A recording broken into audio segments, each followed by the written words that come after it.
네, 출발 오늘의 증시 2부 순서 시작합니다. 위드금융 정태근 팀장 오늘 화요일 같이 갑니다. 어서 오십시오. 네, 반갑습니다. 정태근 팀장은 지난주에 천일고속으로 한번 히트를, 홈런을 날렸어요. 슬쩍 하나 던져주고 간 거.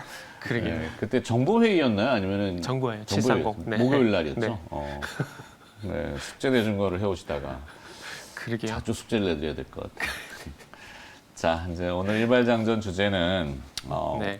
외국인이 샀다는 다 알아요. 네, 외국인이 얼마를 뭐 샀다 그건 뭐 장 끝나고 나 장중에도 이제 뭐 대충 매매 동향이 나오니까 그러면 그 외국인들이 왜 샀는지 더 살 건지 아니면은 뭐 잠깐 산 건지 이거를 이제 좀 파봐야지 조금 시장 가닥을 볼 수 있기 때문에 2부 순서는 이제 외국인들이 더 살까 이런 주제고 제가 이제 은유적으로는 돌아온 터미네이터 뭐 이렇게 써봤는데. 어차피 자막을 넣어야 되기 때문에 뭐 글은 지어내야 됩니다. 매일같이 글짓기 하려니까 100일장도 아니고 저도 힘든데. 자, 화면 보시도록 하죠. 어제 사실 우리 국내 시장에서 가장 큰 이슈가 됐던 거는 채권 시장부터 요동을 치기 시작. 지난주부터 사실은 그랬어요. 이게 그 금융통화위원회의 금리 결정 이후에 이주열 한국은행 총재가 브리핑을 하면서 했던 올해 성장률 전망치 상향과 더불어서 몇 가지를 얘기했는데 외국인들 쪽에서 외국계 쪽에서 이걸 해석을 올해 11월에 금리 인상 이 얘기를 꺼내더니 내년 2월까지 금리 인상 이렇게 두 번을 지금 어제 막 돌린 거죠. 돌린 주체는 아마 골드만삭스 같긴 한데 그러다 보니까 국내 채권 시장에서 난리가 난 거죠. 막 뭐야 왜 채권 금리가 막 올라가니까. 그러다 보니까 이제 이걸 해지할 수 없으니까 국내 증권사들과 그 뭐 금융기관들이 스왑 시장에 들어와 가지고 전부 해지하느라고 요 포인트는 뭐냐면 이제 원화를 매수하고 달러를 파는 거래들을 많이 했습니다. 그러니까 외국인들이 그러다 보니 여기에서도 원화 매수가 상당히 강하게 들어왔죠. 그럼 뭐 포인트를 보면은 이제 한국물에 대한 그 리스크 온 현상이 강하게 부각이 됐는데 지난주에 제가 말씀드렸던 거는 이제 우리나라의 부도 위험을 나타내는 CDS 프리미엄 좀 어렵지만 얘기해 드렸잖아요. 그때 0.18% 한 13년 내에 최저치 계속 경신하고 있다라고 리스크가 계속 낮아지는 겁니다. 우리나라 부도 날까봐 보험에 가입해야 되는 보험료가 낮아진다는 표현이죠. 근데 이제 외국인들 순매수를 뜯어보면은 대부분이 이제 프로그램으로 비차익 거래를 하는 겁니다. 이 차익 거래도 아니고 그러다 보니까 이제 기계적으로 사들어오는 건데 외국인들이 국내 주식을 살 때는 몇 가지 내용들을 가지고 있어요. 보통은 이제 차익 거래라고 하는 아비트레이지, 환차익을 노리든지 재정 거래를 해서 뭐 금리 차익을 노리든지. 근데 요 두 개가 지금 매력도가 놀라오는 거죠. 금리 시장이 먼저 반응을 했다 그랬잖아요.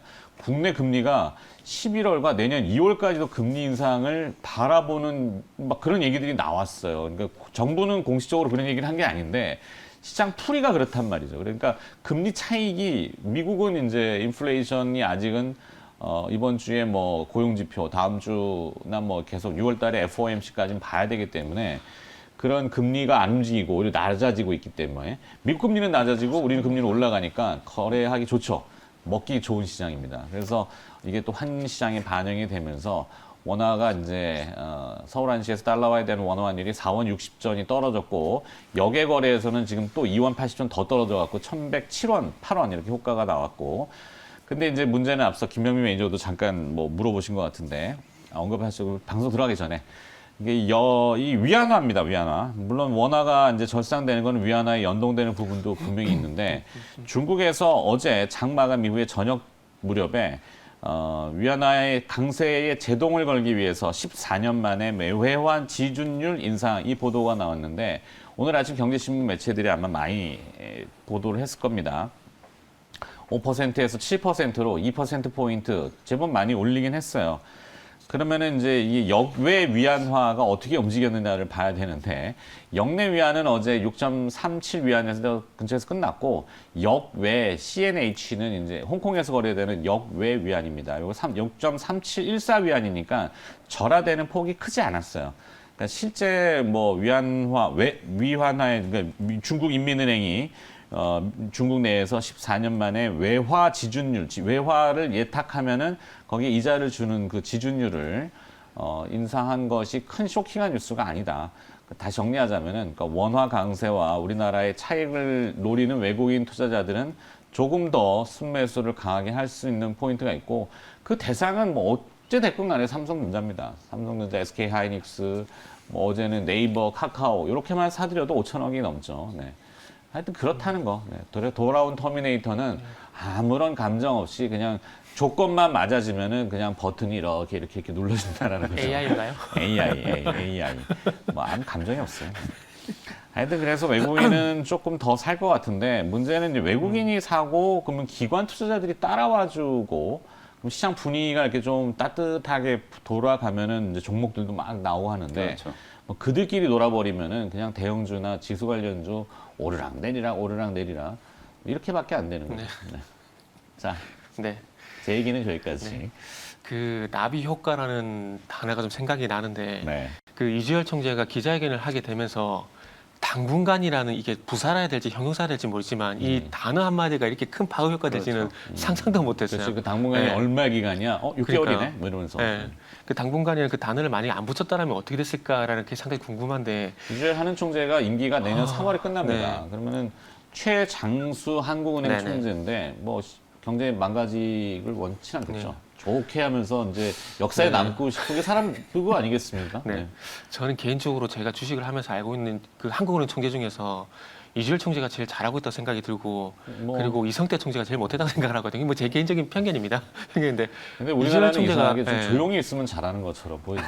네. 아무 얘기 안 하고 조용히 아무 말 안 하면 절반은 간다 네. 뭐 이런 것처럼. 그래서 그런 부분도 있고요. 그래서 이 당분간에는 이 부사라고 해야 될지 모르겠지만 이 단어가 상당히 큰 파급 효과를 지금 낳고 있는데 네. 일단 이렇게 좀 생각을 해야 될 것 같아요. 이래서 좀 원초적으로 돌아가 보게 되면 금리 인상은 원화 가치가 상승하게 되는 거고 환율이 하락한다. 요 조건에서 접근해야 저도 답이 좀 나올 것 같더라고요. 네. 그래서 어쨌든 금리가 상승할 것이라고 일단은 볼 수밖에 없게 시장에서 해석을 하는 겁니다. 시장 해석을 하고 있는데 이 부분은 한국은행의 성장률하고 물가상승률 전망치를 상향 조정을 하게 되면서 당분간에는 표현을 썼고 어쨌든 경기가 좋아지게 되면 금리 인상을 해야 된다라는 그 얘기를 하게 되면서 단기채 금리도 올라가게 되고 장기채 금리도 같이 올라가 버리면서 지금 가장 중요한 건 5년물 금리도 같이 올라가고 있거든요. 근데 5년물 금리 같은 경우에는 그 소위 말하는 담보대출, 그러니까 대출 금리와 연관성이 있는 금융채라든지 보금자리론의 기준 말 그대로 거기에 대한 기준금리 역할을 하고 있는 그 금리이기 때문에 이게 올라가게 되면은 이게 또 말이 좀 새버릴 수가 있는데 짧게 말씀드릴게요. 2019년, 2020년도에 그 연끌한 이 사람들에 대해서 금리에 타격을 받을 수밖에 없어요. 그러면 네. 여기서 원리금 상황에 대해서 부담을 과연 이겨낼 것인가가 이제 내년부터 시작된다라는 거죠. 요거까지만 하고 다시 원점 오겠습니다. 그래서 이렇게 그런 현상이 좀 발생이 되는데 그래서 어쨌든 이 단기채 금리도 올라가고 장기채 금리도 올라간다라는 건 어쨌든 금리 인상 가능성이 높기 때문에 이 현상이 같이 일어난다고 그러더라고요. 시장은 이미 그걸 네. 프라이싱 한다니까요. 네, 그래가지고 아까 골드만삭스 말씀해 주셨는데 영국의 캐피탈 이코노믹스 같은 경우도 올해 11월 달에 중국 다음으로 금리 인상할 거라고 예견을 하고 있고 지금 JP모간도 올해 11월 달 그러니까 4분기에 인상을 할 것이라는 전망을 하게 되면서 전반적으로 미국에서 그 3월 달에 구치금리 들썩거렸었잖아요. 그런 것처럼 지금 국내에서도 그런 현상이 좀 나타나고 있습니다. 그러다 보니까 이 금리 인상을 하는 건 어쨌든 경기가 좋아진다고 판단을 하다 보니까 5월 10일부터 환율이 강세 쪽으로 완전히 전환을 해버렸고 저 개인적으로는 이 환율 대 분기점이라고 할 수가 있는 1110원대까지 이제 접근이 됐는데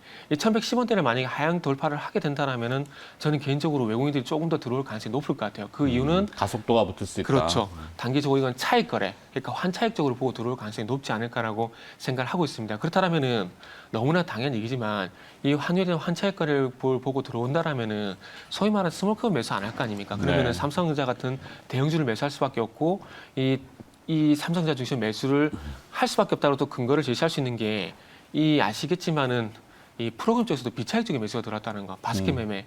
요거는 어쨌든 대형주 중심의 바스켓을 짤 수밖에 없는 부분들이거든요. 이거는 뭐 어떤 종목이 들어간지에 대한 부분들은 저도 알 수는 없어요. 하지만 경험치에서 보게 되면은 대형주 쪽으로 매수를 할 수밖에 없다라는 그런 결론을 낼 수가 있는데 어쨌든 이 JP모건도 그렇고 영국 캐피털 이코노믹스도 그렇고 중국 다음으로 어쨌든 한국이 금리 인상을 진행을 할 거고 다른 아시아 통화 대비해서 원화 강세에 대한 압력을 받을 수밖에 없고 이 부분이 내년까지 지속이 될 것이라는 얘기를 하고 있는데 어쨌든 이런 전망치가 나온다는 것 자체가 환율이 강세 쪽으로 갈 수밖에 없는 부분들이고 뭐 삼성전자 같은 대형주를 매수할 수밖에 없는데 그렇다고 삼성전자가 좋아서 매수를 하는 건 제가 볼 때는 아닌 것 같아요. 지금 TSMC 같은 경우는 뭐 일본과 연합을 해서 합작 범위를 만드는 얘기를 하고 있는 상황이고 그리고 이번에 5월달 산업 생산을 보게 되면은 반도체가 주춤하게 되면서 전월 대비 1.1% 하락을 했거든요. 그렇기 때문에 삼성전자가 좋아서라기보다는 이미 앵커님도 언급하셨고 저도 동의를 하고 있는 부분인 대형주를 매수할 수밖에 없다라는 거죠. 그렇게 네. 본다라면은 삼성전자를 한전 이런 거 매수할까? 네, 한전이요?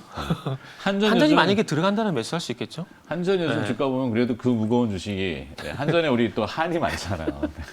그리고 네, 그래서 아프석하라.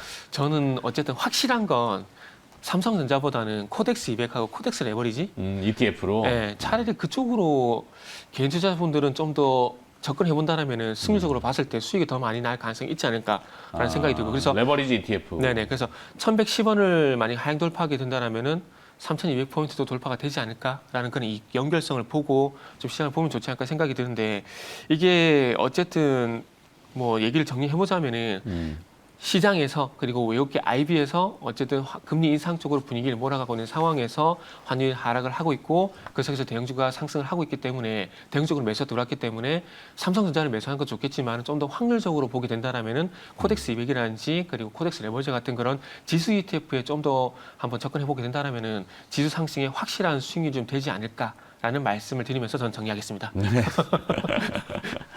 저 어려운 얘기죠. 네. 그래서 사실 금리 인상을 이제 계속 뭐 테이퍼링이라는 표현과 섞어서 많이 네. 쓰지만 적응을 하는 거, 그 적응이라는 거는 이제 또 전문적인 용어로 하면 아까 자주 얘기하지만 프라이싱이라고 하는 가격에 자꾸 반영을 하면서 그렇게 하는 거죠.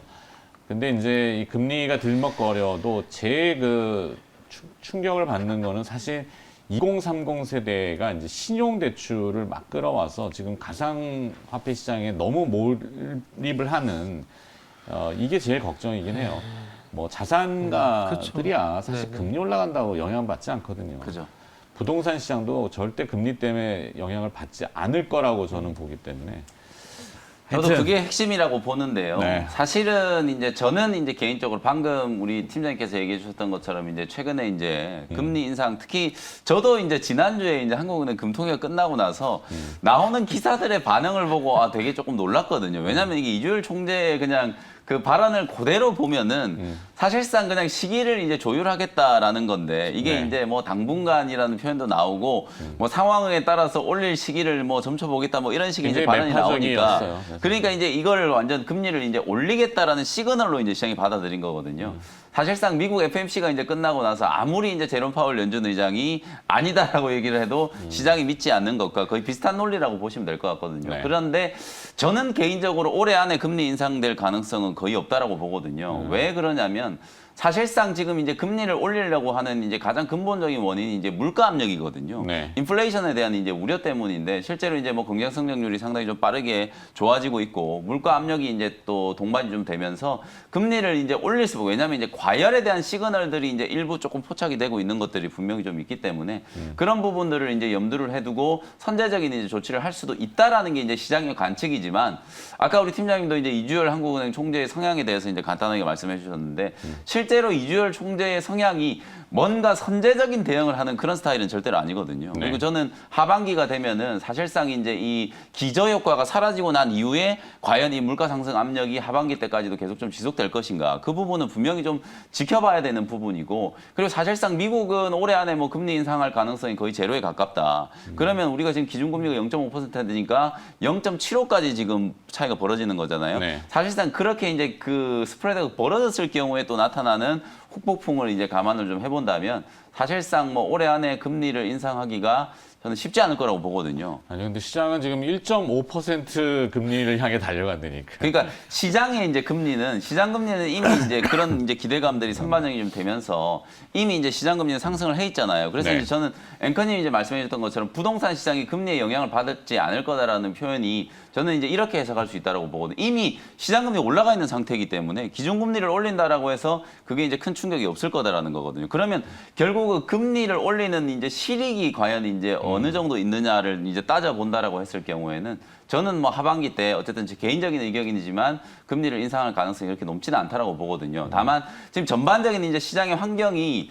위안화 환율이 이제 위안화가 상당히 좀 강세 현상이 나타나고 있고 뭐 외화 지준율이 오늘 뭐 2%포인트 인상이 좀 되고 이러면서 원달러 환율이 단기적으로는 하방 압력이 상당히 좀 강해졌다. 이거는 10원이 깨졌어요. 그렇죠. 여기에서. 수급적인 요인으로만 딱 놓고 봐야 되는 거죠. 이 수급적인 요인으로만 딱 놓고 봤을 때는 분명히 외국인들이 다시 이제 또 자금 유입을 좀 할 수 있을 만한 그런 환경이 분명히 이제 조성이 됐다라는 거거든요. 그래서 제가 아까 키워드 시간에도 5월 달에 이제 외국인들이 8조 5천억을 매도를 했는데 삼성전자, 그다음에 SK 하이닉스, SK IT, 뭐 SK, 삼성전기 이런 IT 업종이 대부분이었다라고 말씀드렸었잖아요. 그러면 다시 바구니를 담는다라는 관점에서 봤을 때 원달러 환율이 떨어지고 환차익에 대한 어떤 수요가 좀 생기고 외국인들의 이제 순매수가 유입될 거라는 이제 그런 이제 루트를 봤을 때는 결국은 5월에 많이 팔았던 업종을 다시 주워 담는 패턴이 나타날 가능성이 상당히 좀 높다라고 보거든요. 그래서 이제 기계적으로 이제 어저께도 오후 1시를 넘어가면서 뭐 모건 스탠리 창구에서 삼성전자 쪽으로 거의 한 300만 주 가까이 뭐 순식간에 그냥 매수가 좀 들어왔거든요. 네. 그런 모습들이 이제 재현될 수 있다라는 게 이제 삼성전자의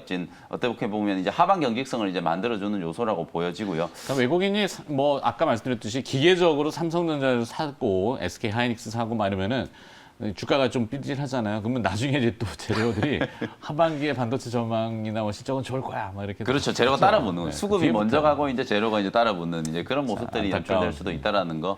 뭐 그래서 어쨌든 삼성전자의 주가는 뭐 5월보다는 6월에 좀 괜찮을 것 같아요. 다만 저도 이제 팀장님 의견에는 이제 동의를 하는 게 뭐냐면 사실상 오늘 아침에 NH투자증권에서 삼성전자 목표 주가 또 하향 조정 리포트가 나왔어요. 근데 논거가 뭐냐면 투자의 시기를 이것저것 따지다가 지금 놓쳤다. 네. 특히나 D램 쪽 지금 이제 호황을 준비를 해야 되고 아니 8.15 사면 얘기가 이제 나왔잖아요. 공공연하게. 뭐 그거는 기존 사실처럼 뭐 얘기가 되고 있고 오히려 빨라질 수도 있다. 그리고 그것이 어떤 트리거가 돼서 삼성전자에 뭔가 이제 투자라든지 집행이 좀 되고 뭐 그런 그림 아니겠어요? 윤호중 어저께 이제 여당 원내대표가 네. 그 경제의 대화해를 얘기했거든요. 발음이 좀 어려운 화해. 네. 그러니까 경제적인 양쪽 다 경상도 대화해를 분들이 한다라는 건 뭐 이재용 부회장, 뭐 우리 자영업자분들, 뭐 코로나19 때문에 힘들었던 이제 자영업자분들에 대한 어떤 지원책 플러스 또 이재용 부회장 사면 얘기가 들어가 있는 거 아니겠어요, 그죠? 네. 그래서 어쨌든 그러면서 오늘 또 나온 얘기 뭔지 알아요? 네. 이인영 통일부 장관이 네. 현정은 그 현대그룹 회장을 만난다 그래요. 그래서 네. 대북과 물론 어제 북한 쪽에서 이제 뭐 코멘트가 나오긴 네. 했습니다만 하여튼 뭐 대북 관련된 남북 경협 그다음에 그 금강산 관광 재개 이 얘기를 또 꺼내 들고 있어요. 지금 분위기를 이렇게 몰고 간단 말이죠. 그래서 아니, 얘기가 어쨌든 들어갔을까? 뭐 얘기가 조금 이제 좀 샜는데 그래서 결론적으로 말씀드리면 어쨌든 삼성전자의 이제 투자와 관련된 결국 저는 삼성전자의 주가의 방향성을 결정하는 건 얼마나 많은 캐펙스를 발빠르게 좀 지출해 줄 수 있느냐 이 부분이라고 보거든요. 이제 그런 관점에서 봤을 때 실기를 좀 했다라는 거 분명히 좀 적절한 지적인 것 같고요. 그것 네. 때문에 이제 삼성전자의 주가가 상당히 좀 지지부진했지만 이제 앞으로는 상황이 좀 바뀔 수 있는 여지가 좀 생겼다라는 거. 뭐 이재용 부회장 사면에 대한 논의부터 해가지고 뭐 미국에 대한 투자 그리고 국내 P3, P4에 대한 투자 이런 것들이 이제 가시화될 수 있는 시점이 이제 2분기 넘고 3분기로 가는 시점이기 때문에 네. 주가라는 게 뭐 보통 한 2, 3개월 정도는 또 선반영을 하는 거잖아요. 뭐 그런 부분들을 감안한다면 삼성전자를 필두로 한 IT 업종이 그래도 6월 달에는 좀 괜찮지 않겠는가 뭐 이런 전망을 좀 말씀드릴 수 있을 것 외국인은 같습니다. IT를 좀 살 것 같다. 네. 이렇게 보는군요. 네. 그러면 뭐 기업은 제가 삼성전자 뭐 떨렁 하나? 뭐 주식권만 없고? 오늘 제가 이제 키워드 시간에 뭐 TCK 말씀드렸으니까 TCK. TCK 하도록 하고요. 그 다음에 이제 또 뭐 낸드와 관련된 뭐 장비 종목들, 뭐 테스라든지, 네. 그 다음에 이제 원익 IPS라든지 뭐 이런 종목들도 같이 한번 참고를 좀 해보시면 좋을 것 같습니다. 알겠습니다. 내용은 네. 그럴싸했는데 종목은 삼성전자 떨렁 하나. 저도 했잖아요. 어? 코텍스 레버리지. 코덱스 아, 레버리지. 코덱스 레버리지 하셨네. 자막에 안 들어가면 우리는 안 씁니다.